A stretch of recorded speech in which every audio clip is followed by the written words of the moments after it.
going, people of the world watching car views on the internet?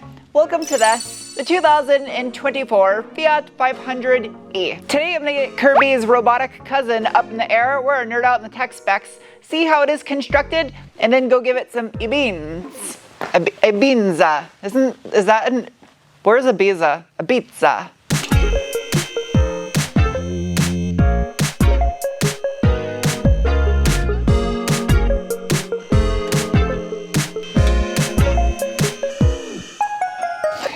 It's so small. This is like the smallest car I've ever had on this lift. It's adorable. Whoa. There's literally nothing back here. It's completely empty. I mean, that's it. There's the battery right there. Man, removing the battery on this car would actually be pretty easy, it looks. Is that also? Oh, it is. This is also coated in chassis wax for corrosion prevention. It's got a little Euro spec rear fog light. Out back, the Fiat 500 utilizes a twist beam rear suspension configuration. The rear knuckle is part of that twist beam assembly. It's just one big piece. The dampers, manufactured in Poland, are made by Kofop. Lancia Alfa Romeo Fiat. Ironic that the tiniest car ever has the largest, girthiest bump stop I've ever seen. Is that a laser etched QR code? The second generation of the electric Fiat 500, codenamed 332 model, shockingly enough for an electric vehicle, only weighs 2,952 pounds. Light for an electric car, heavy for a Fiat 500 nevertheless, with a 58.9 to 41.1 front-rear weight distribution.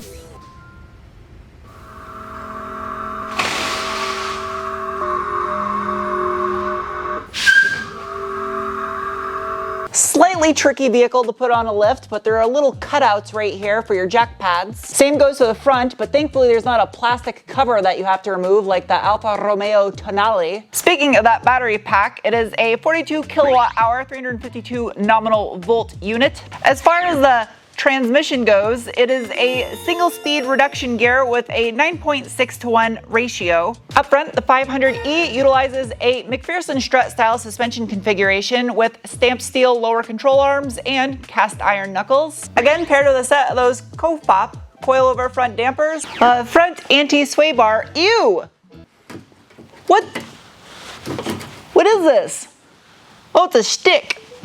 Front anti-sway bar measures in at approximately 21 millimeter in diameter. Oh, hell yeah! A steel skid plate underneath the motor, as well as a nice durable turtle shell looking plastic one. Up above the steel skid plate, you do have electric power steering with a 16.1 to 1 ratio, 2.98 turns, lock to lock.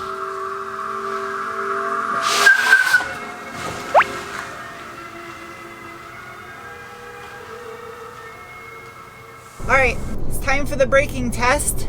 Let's regenerate some electrical juices. Ready? No one behind me? Go. Okay.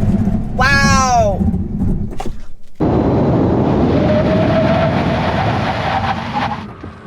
Those poor tires. That was loud. And for as tiny of a car as this is, it was smooth braking. Not much ABS drama, but a little bit longer stopping distance than I had expected. That braking was just made possible thanks to a single piston caliper and a 281 millimeter or 11-inch front rotor. The wheels, they are a 17 by 6.5 with a positive 41 millimeter offset, cast aluminum, manufactured in Turkey, and they're wrapped in a set of 205 45 17-inch Pirelli Cinturato P7 all-season tires. Plastic inner fender liner, no hairy cardboard. Functional or fake? Yeah, or fake. That's sweet. The bumper is cut out for a European style license plate. And also you can tell it's electric because of the way that this is not black. And what do we got out back? Plastic, no hairy cardboard. I've never seen that before. That is wild. Out back, you get a 7.99 inch or 202 millimeter drum brake, but this car has an electric parking brake. It's an electric parking brake drum brake. And the wheel and tire, same size as you get up front. In the name of science, it is now time to give it the beans. First, a bolstering assessment. Ow!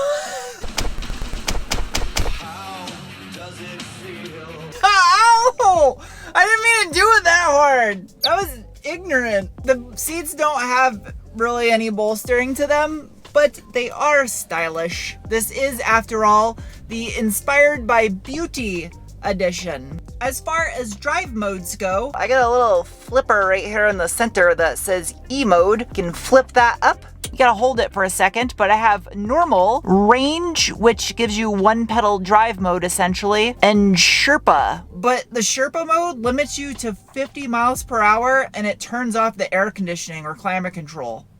I guess it's a self-control mode in case you don't possess that ability. There are no performance modes, unfortunately. The drive controls are idiot-proof. You have park, reverse, neutral, or drive. Over here to the side of the steering wheel, I have a button for my rear fog light, as well as a traction control. Disable that. ESC disabled. So let's let this thing rip, see what it can do. Ready? Go.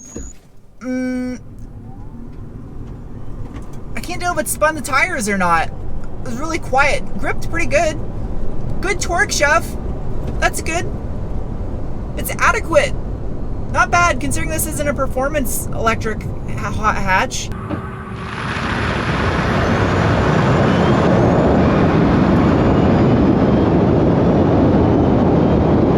I feel like this might be a little bit quicker than the previous generation 500's internal combustion engine base model, but that one was probably more fun. Hood pop. Hood pop. These things are adorable. Hood pop. Oh! It's not very heavy. Oh, it's part of the hood. And it's got hood struts. Look at that. It's like a heat sink for the LED light. That's rad. Underneath the hood of the 2024 Fiat 500e is where things get interesting because it is technically no longer Italian. Its heart and soul is British. Made by GKN Automotive, it is the G400 three-phase permanent magnet synchronous electric motor that produces 117 horsepower and 162 pound-feet of torque, available at 0 RPM, mind you, because it is electric. You can see the motor inverter is mounted directly on top of the motor, and the robot spaghetti slung over the top. Traditional 12-volt battery for the accessories. The coolant for the electrical system is bright orange. That's kind of neat. Oh, yeah. Electronic brake booster. The entire powertrain is just kind of floating right here in the center of the engine bay. And there's access all the way around. I mean, it's tiny, it's compact. The entire unit itself only weighs 138 pounds. And the company that manufactures this for the Fiat 500, I was reading about that they actually are developing a plug and play kind of crate motor, if you will, system to put into other vehicles if you want to do your own swaps, which would be really neat. Sadly though, there is an Abarth version of this that we don't get here in America that has 11 more pound-feet of torque and 35.5 more horsepower. Tiny, tiny, tiny.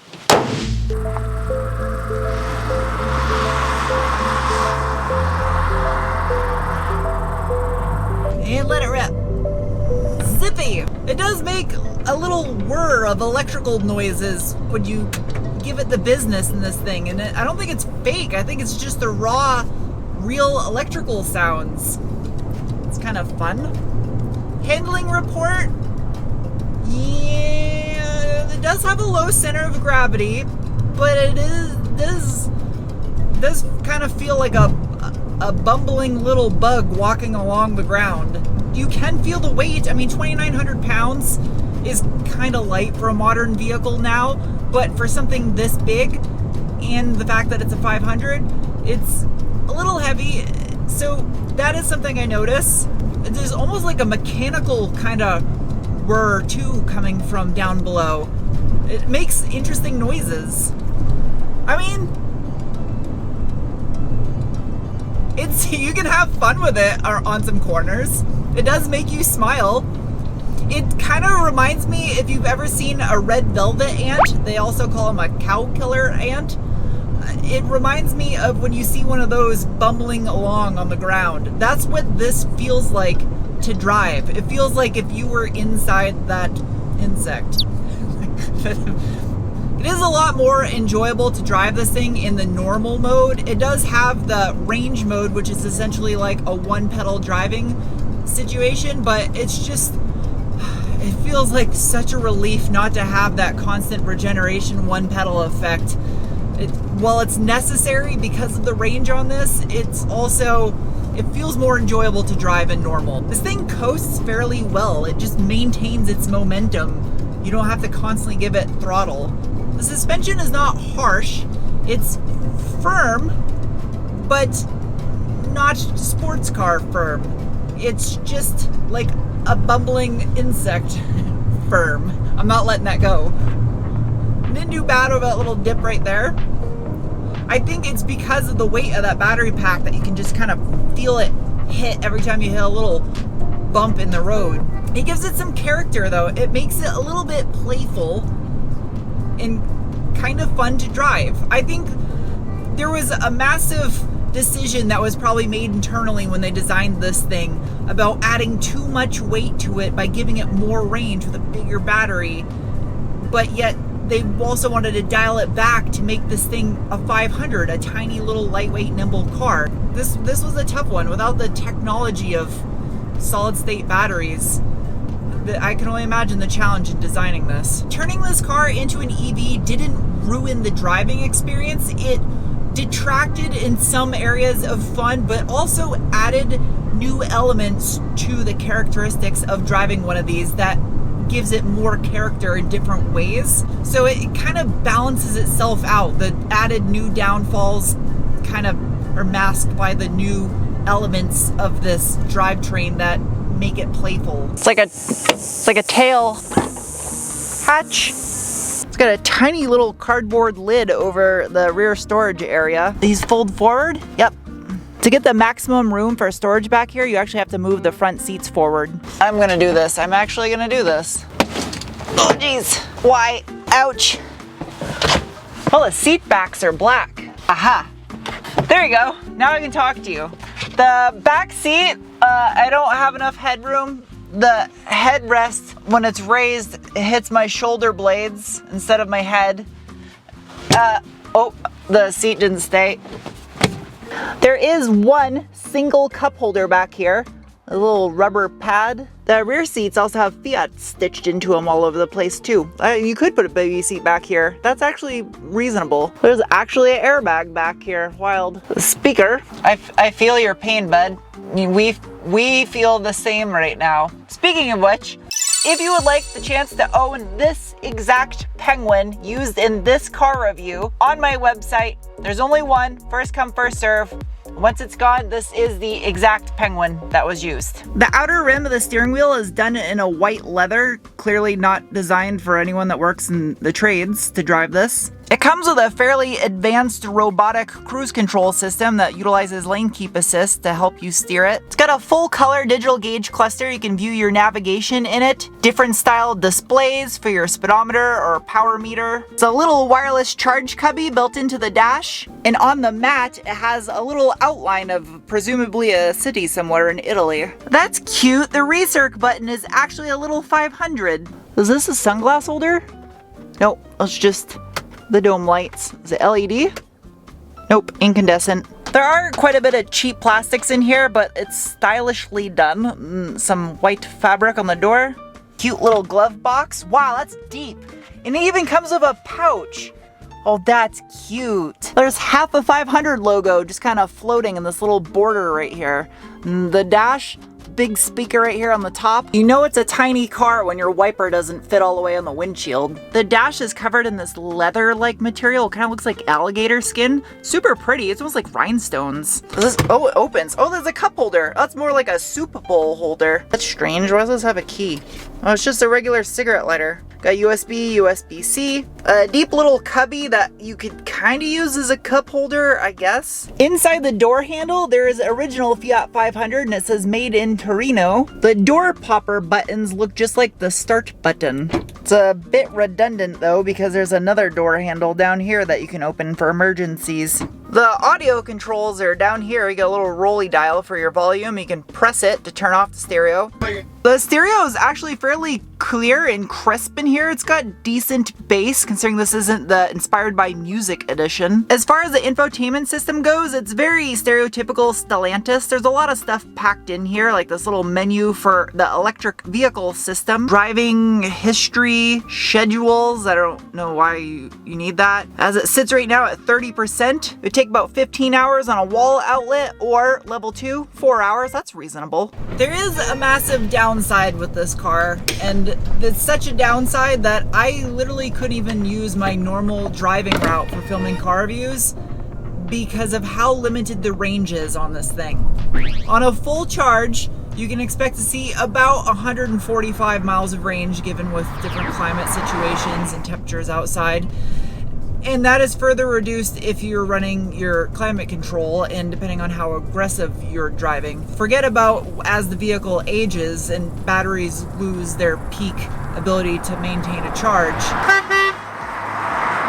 Now, in this car's defense, I will say a car of this size and nature is typically going to be used as a city car. This is definitely a car that you'll use to commute A to B when you have short little trips because, I mean, it's the size of an egg with wheels. The pros of this car is there's not a lot of competitors in this size anymore, and that's what stands out about it the most. I love tiny little hatchbacks like this, and I know there's a lot of you watching that also appreciate tiny little cars. They're fun and playful and enjoyable to drive, easy to maneuver in tight situations and parking lots and cities, especially in Europe. That's why they like them there. The downsides of this new 500e is there's a lack of available colors. This red, black, or white, and the non-special editions, and the Inspired by Music edition is also black. Also, unfortunately, there is only an electric version of the 500 available now. I would like to have seen maybe a hybrid version or a fuel cell, hydrogen fuel cell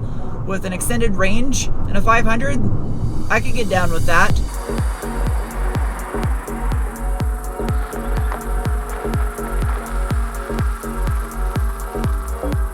It is now time to give the 500e some scores, starting with the bean score, the assessment of feeling you get in your gut when you give it the beans. And it earned a rating of...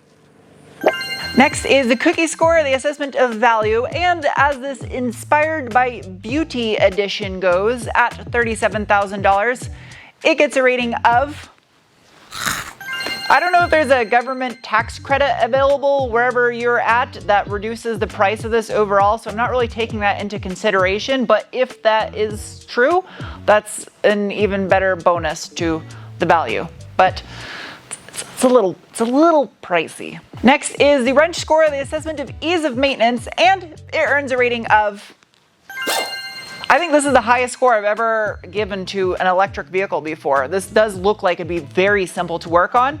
And if you're the type of person that wants an electric project car, I think this would be the #1 vehicle I would recommend just because of how simple it actually does look. Next is the squid score, the assessment of handling, and it earns a rating of... Lastly is the penguin score, the assessment on how much I personally like a vehicle, and it earns a rating of... I just wish that we got the Abarth edition in the States. I missed the former Abarth 500 that we had here, the internal combustion engine one. I thought they sounded incredible. Anyway, I hope you guys enjoyed this review. I'll see you soon with another. Bye!